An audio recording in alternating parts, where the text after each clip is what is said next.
এই যে নির্বাচিত হলেন কেমন লাগছে? আলহামদুলিল্লাহ অনেক ভালো লাগছে। মহান আল্লাহর শুকরিয়া করছি।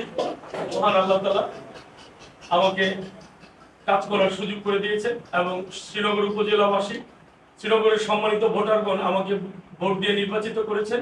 তাদের যে আশা-আকাঙ্ক্ষা, এই আশা-আকাঙ্ক্ষার জন্য আমি প্রতিফলন ঘটাতে পারি, সেটাই আমি আল্লাহর কাছে দোয়া করি। এবং আমি সকলকে নিয়ে আমাদের উপজেলার সম্মানিত চেয়ারম্যান এবং সম্মানিত 14 ইউনিয়ন সম্মানিত চেয়ারম্যানগণ এবং মেম্বারগণ এবং সংরক্ষিত আসনের মহিলা মেম্বারগণ সকলকে নিয়ে সম্মিলিতভাবে আমি ইনশাআল্লাহ শ্রীনগর উপজেলার উন্নয়নের জন্য কাজ করব।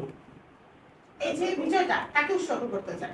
এই বিজয় উৎসর্গ করতে চাই জনগণকে, সম্মানিত ভোটারদেরকে যারা আমাকে ভোট দিয়ে নির্বাচিত করেছেন, সেই সাথে আমার কিছু শুভাকাঙ্ক্ষী বন্ধু বান্ধব যারা নাকি বিশেষ করে আমার 87 ব্যাচ 88 ব্যাচ আমার স্কুল জীবনের বন্ধুরা, কলেজ জীবনের বন্ধুরা এবং সম্মানিত মুরব্বীগণ আমাকে যেভাবে আমাকে উপদেশ দিয়েছেন, আমাকে সহযোগিতা করেছেন, তাদের কাছে আমি চিরঋণী।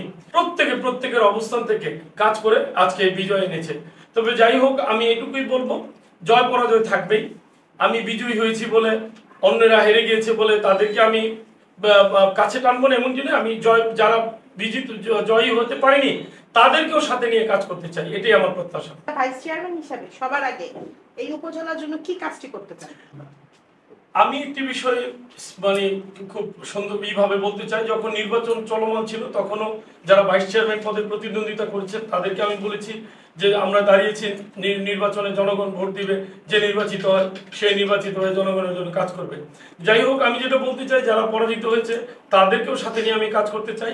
এবং আপনারা জানেন যে আমাদের মুন্সিগঞ্জ এক আসনের মাননীয় সংসদ সদস্য, উনি আমাদের দলীয় সংসদ সদস্য এবং সেই সাথে যিনি উপজেলার চেয়ারম্যান নির্বাচিত হয়েছেন, মহিলা ভাইস চেয়ারম্যান নির্বাচিত হয়েছেন এবং আমাদের শ্রীনগর উপজেলার 14টি ইউনিয়নের সম্মানিত চেয়ারম্যানগণ এবং মহিলা এবং পুরুষ মেম্বারগণ এবং সংরক্ষিত আসনের মহিলা মেম্বারগণ, এদের সকলকে নিয়ে এবং এলাকার মুরব্বী এবং এলিট শ্রেণী এবং যারা যারা সমাজের জন্য কাজ করতে চায় সকলকে নিয়ে আমি একটি সুন্দর সমাজ গঠন করতে চাই এবং এলাকার উন্নয়নে কাজ করতে চাই।